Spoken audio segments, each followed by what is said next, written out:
When you're struggling, the idea of thinking positively can feel impossible or a bit too woo-woo, or worse yet, downright insulting.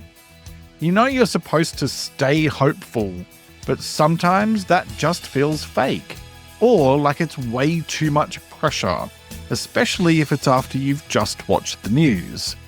But the problem isn't you, it's how we talk about positivity. In this episode, I'm teaching you how to use realistic positive thinking to support your mental health in a way that actually works in the real world. So let's talk about positive thinking. It can sometimes feel like there are only two types of people in this world. The ones who constantly panic because they're convinced the world is falling apart, and the ones floating through life saying good vibes only while riding on a magical carpet made of unicorn dreams. But there's a better way, a healthier way, and it's the middle way, realistic positive thinking. Because positive thinking isn't about pretending everything's fine, it's about choosing to focus on hope even when things are messy. And it's one of the most powerful ways to protect your mental health, especially when life is hard. So in this episode of the Let's Talk About Mental Health podcast, we're going to explore the power of being realistically positive. And to do that, we'll talk about what positive thinking really is and what it isn't, why it impacts your mental well-being, and how to use it in a way that actually helps, especially when life feels overwhelming. By the way, if you're new here, I'm Godwin, and each week I teach you how to improve your mental health in a way that's straightforward and simple to put into practice. So let's start by asking, what is realistic positive thinking? The idea of thinking positively but in a realistic type of way means that you're consciously choosing to focus on hope and possibility without ignoring reality. Realistic positive thinking is a balanced and intentional mindset. It means consciously choosing to focus on what's helpful, hopeful, or constructive without denying the truth of how things really are. Now, when you have a thought or feeling, you have one of two options. You can either just let it pass because thoughts are not permanent, or you can choose to grab onto the thought, dig your claws in for grim life, and ride it like you're on a bucking bronco. Now, I know that's a very specific image there, but it's what our thoughts do, especially negative thoughts, if we let them take over. They go wild, and they kind of flail about left, right, and center, and potentially turn everything into a fight for survival. Your brain loves negative thoughts because it's hardwired to protect you. And so when a negative thought comes along, it goes, here we go, I'm going into protection mode now, and I'm going to double down on worrying about anything and everything so I can keep us safe. Look at me, I'm a good brain, aren't I? But most of your thoughts are just that, thoughts. They're not facts, they're not reality, they're just thoughts. And your brain, as great as it is, isn't particularly great or even particularly rational about how it processes thoughts. Often it doesn't know the difference between reality and thought. It tries to protect you, and so often it will very quickly take that type of thought and go, we're in danger, and it will quickly look at what is the worst possible potential outcome here, and then it'll fixate on that. Even more so if you are, like me, prone to anxiety or you live with anxiety. It's why sometimes the slightest suggestion of a headache can result in your mind going, it's a tumor. However, choosing to focus consciously on realistic positive thoughts steers your thinking away from the negative, and it puts you back in control. And it really helps you to put things into context so that you can start thinking more rationally again. Not to mention, so you can have the headspace that you need to focus less on problems and more on solutions. Because when you are stuck in negative thinking mode, it can seem almost impossible to find solutions to your problems. This is not about pretending that everything's great when it isn't. It's about being realistic about what is. And it's about acknowledging what's difficult and still choosing to believe that something good is possible. Whether that's progress, healing, better times, or just simply making it through another day.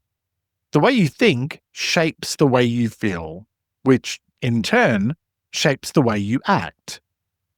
And so if you can learn to think in more constructive and hopeful ways without lying to yourself about the crappy stuff, that's when you can build a more stable and supportive foundation for your mental health.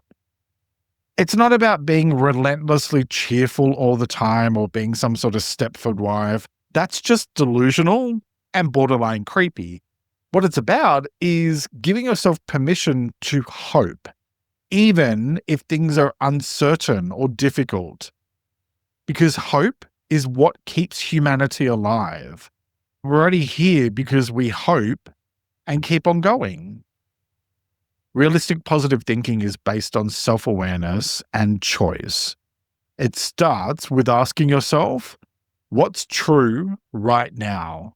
And then, what's a helpful way I can respond to this? Thinking this way helps to shift you from black and white, all or nothing thinking, like this is a disaster or everything always goes wrong, and it moves you towards much more flexible thinking, and you're able to look at the bigger picture. So that might sound like, thinking to yourself, this is hard, but I've handled tough things before. Or, yes, parts of the world are a bit of a dumpster fire at the moment, but we've overcome these types of things before, and we will continue to do so. We will do so again. It's also a skill rather than a personality trait. And so that means positive thinking is something that you can learn. You don't have to be a naturally upbeat person to practice realistic positivity. It's something that you can build over time through practice and intention. And it's not about ignoring the world or living in a bubble. It's about protecting your peace so that you can show up more clearly and calmly in your life, even when the world feels like a hot, chaotic mess. So now let's talk about why is positive thinking important? First, let me ask you a question. When was the last time you noticed your own thoughts spiraling? So you know the kind of thing I'm talking about. One small thing goes wrong and suddenly you're catastrophizing everything. You forget to buy the milk and somehow that leads you to decide that you're a complete failure at life. We all do it sometimes. It's human nature. But what happens next is where your thoughts start to really shape your mental health. Because when you get stuck in those negative loops, when your internal dialogue becomes harsh or hopeless, or when you descend into panic mode, that's when it affects how you feel emotionally, as well as how you show up in the world and how you take care of yourself. And the thing is, most of us don't even realize that we're doing it. That internal monologue, the one that says, this will never get any better, or I can't handle this, that runs on autopilot. And it often winds up reinforcing itself day after day after day. And that's why positive thinking matters. Not the fake, sugar-coated kind that you see on Instagram, but the realistic and grounded kind. The type that says, it's okay, this isn't the end of the world. Or, no, you're not completely useless.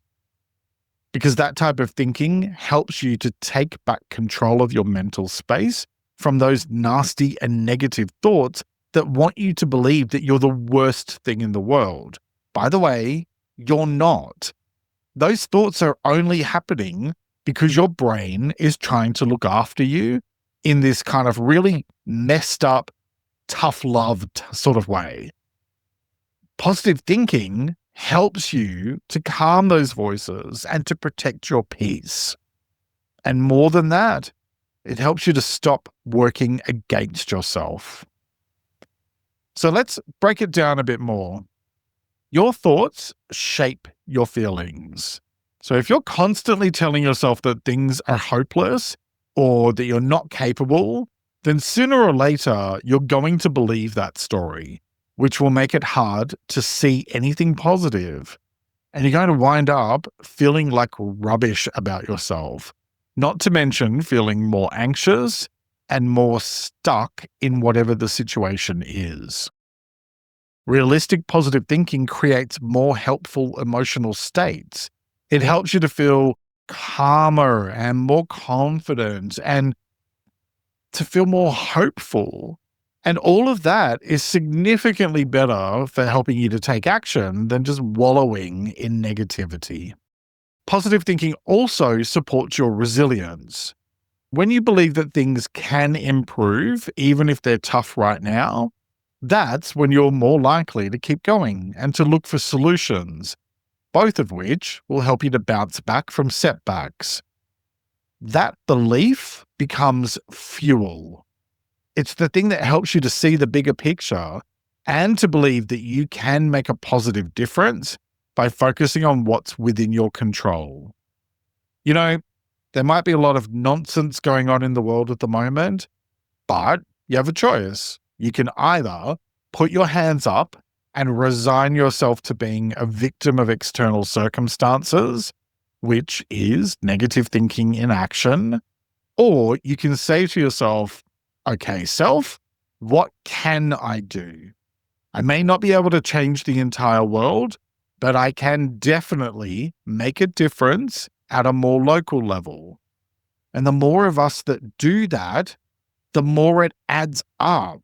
The more it makes a positive difference in the world, because all of that good stuff adds up bit by bit.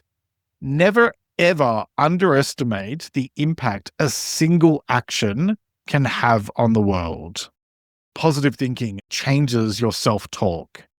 Realistic positive thinking helps you to shift your internal language from criticism to compassion.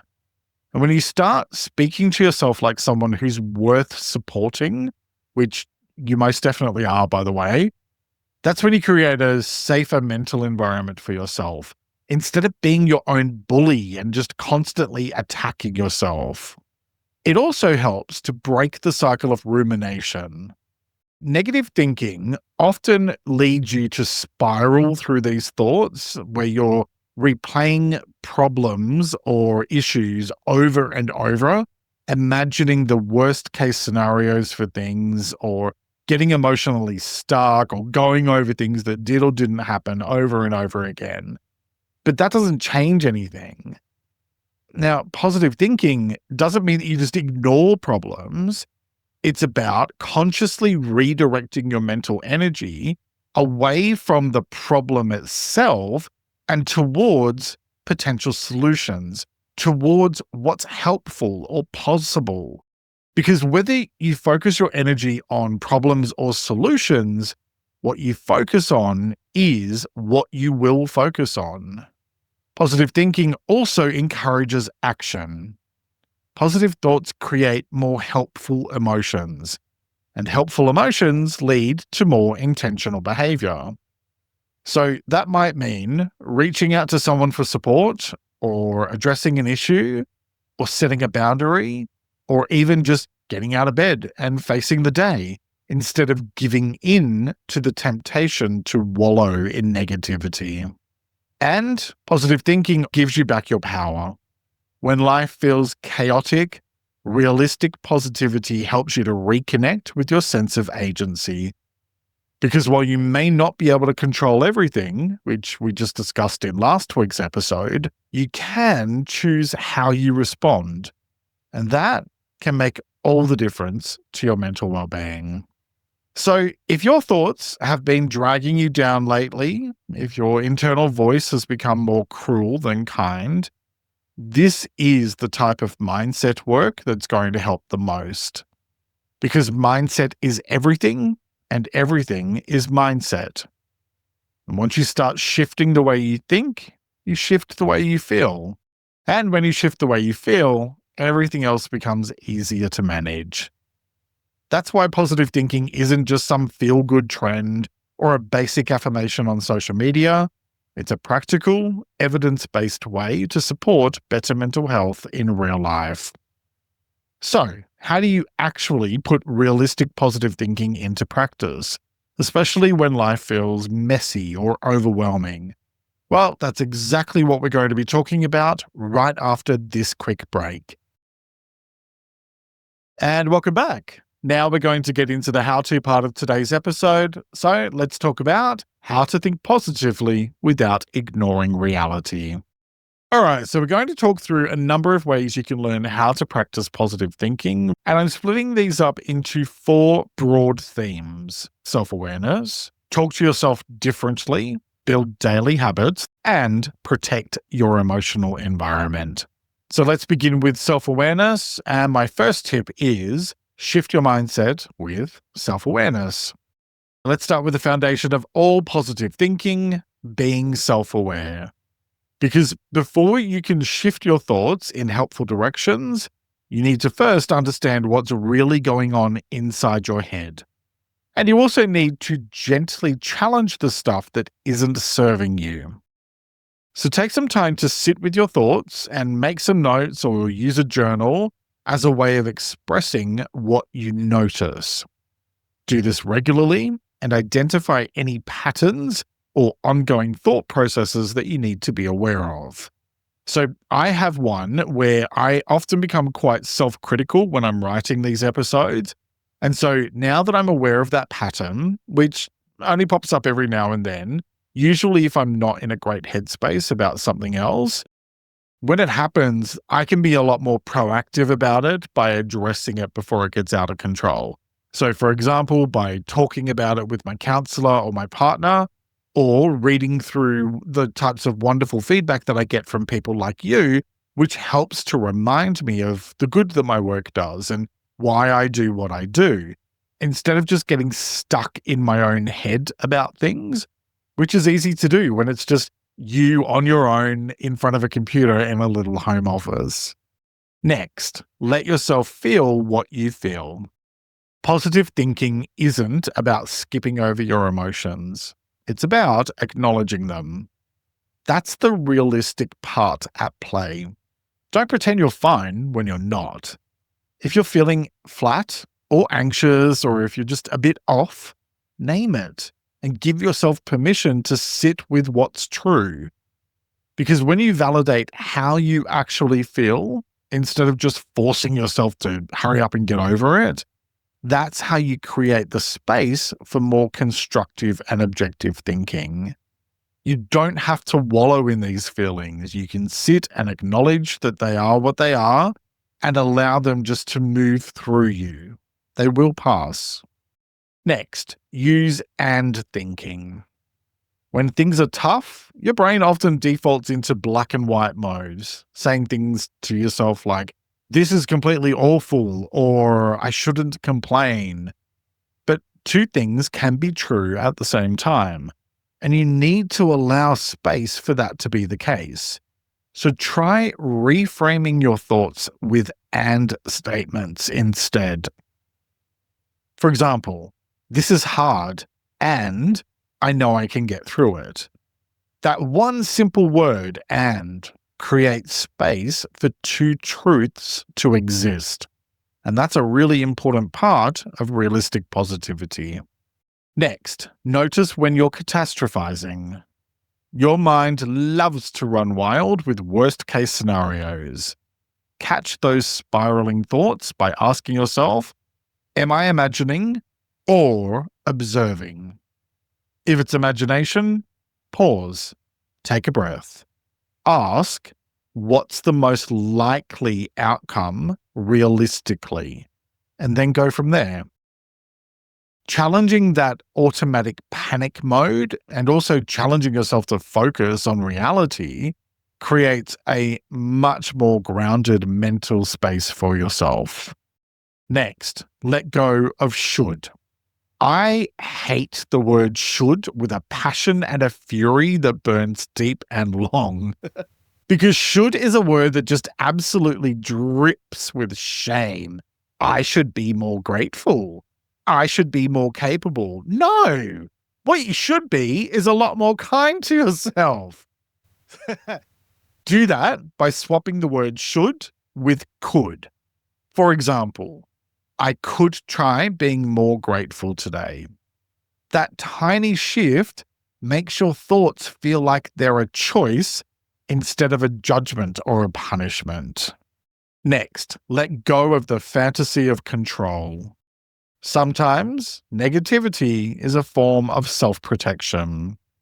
You might convince yourself everything will go wrong, so you won't be disappointed. So it becomes a safety thing.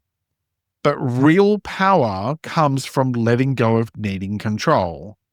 Focus instead on what's within reach, your thoughts, your responses, your actions, and choose to let go of the rest. If you need help with how to do that, check out episode 291, which is linked in the description, or just head to ltamh.com.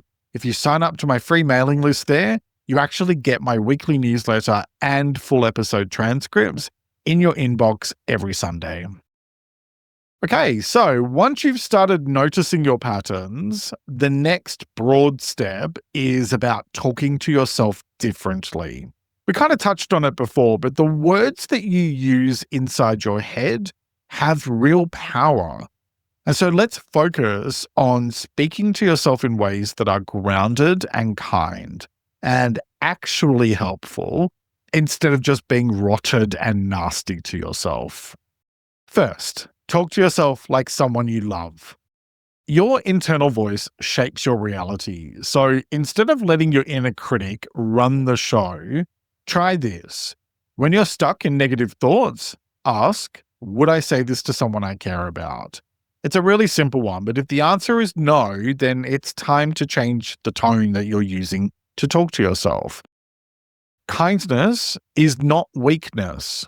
It's an incredibly powerful mental health tool, and it's a hell of a lot more motivating than treating yourself like trash. Next, choose better questions. Your brain will answer whatever question you give it. So, if you're constantly asking, why does this always happen to me? You're going to get unhelpful answers. Instead, ask yourself questions like, what do I need right now? Or, what's one thing I can do today? It changes the direction of your thoughts and your mood. All right, now that you're shifting your mindset and inner dialogue, let's talk about building daily habits that support positivity. In other words, what you actually do each day. So these habits help to reinforce realistic positive thinking through repetition and intentional choices, so that it becomes just a natural part of how you live. First, choose progress over perfection. Realistic positivity means letting go of the fantasy that you have to get everything right all the time.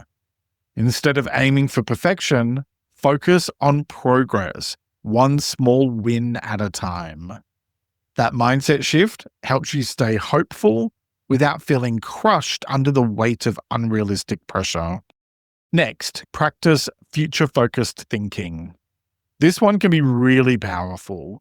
So when things feel stuck, try to visualize not the perfect outcome, but the next step. Picture yourself a few weeks from now having made even a little progress. Ask, what would future me thank me for doing today? It makes forward motion feel possible and a lot more achievable than if you just try to focus on the end result and getting to that point. Okay, next, give yourself a daily positivity anchor. Every day, consciously create one moment of something positive. It might be having a quiet coffee, or taking a 5-minute walk, or watching a funny video, or playing your favorite song on repeat. That small act becomes an anchor, and it reminds your brain there is still good here. Next, expect the dip. Here's the reality check that we all need. Positive thinking isn't something that happens in a straight line. Some days you're going to feel hopeful, and other days will suck. That doesn't mean you're failing. It just means you're human. The work is about showing up anyway, again and again, and trusting that every time you do, you're strengthening the muscle that makes everything else easier. Okay, so now we're moving on to tips to protect your emotional environment. The thing is, your thoughts don't exist in a vacuum. What and who you surround yourself with, the content, the people, the energy, they all influence how you think and feel. And so protecting your emotional space is essential if you want realistic positivity to stick. So my first tip here is be selective with what you let in. What you watch, read, and listen to shapes your thinking. And that also extends to who you spend time with. You don't need to block out the whole world, but you do need to protect your mental diet. If your news feed is basically just a jumbo-sized repository of doom, limit it. Choose content that educates, uplifts, or inspires you, not because you're ignoring reality, but because you're being conscious about how you balance it. Next, borrow belief from someone else. So, when your own sense of belief in better times and positive possibilities is feeling a bit shaky, borrow it from someone else. That might be a friend who lifts you up, a therapist, a podcast you trust, or even the version of you who survived hard things before. Surround yourself with voices that remind you of what's possible, because, again, what you focus on is what you focus on. Here's the thing. Thinking positively doesn't mean pretending everything's fine. And it definitely doesn't mean ignoring your struggles or forcing yourself to be cheerful when you're falling apart inside. Realistic positive thinking is about meeting yourself where you are and choosing to respond in a way that supports your mental well-being rather than tearing it down. Because when it comes to positive thinking, what it all boils down to is this. You can't always choose what life throws at you, but you can choose how you think about it. And that choice changes everything. Now, what are you going to do with what you've learned today? Try asking yourself, what's one thought or belief that you've been holding on to lately that may be dragging you down? And what would it feel like to shift it, even just slightly? Because you don't have to lie to yourself. You just have to be willing to look for a better way forward. The choice is yours, as it is with all things related to your well-being. So, what choice will you make today? Each week I like to finish up by sharing a quote about the week's topic, and I encourage you to take a few moments to really reflect on it and consider what it means to you. This week's quote is by an unknown author, and it is: positive mind, positive thinking, positive outcomes. Let me repeat that. Positive mind, positive thinking, positive outcomes. All right, that's nearly it for this week. Sign up for my weekly newsletter at ltamh.com and support me on Patreon for early access to ad-free episodes. They're both linked in the description. Thank you very much for joining me today. Look after yourself and make a conscious effort to share positivity and kindness out into the world, because you get back what you put out. Take care and talk to you next time. You'll also find my episode about emotional boundaries helpful. It's linked in the description. Next week, I'll be talking about peace of mind. Follow or subscribe to never miss an episode, and have a great week.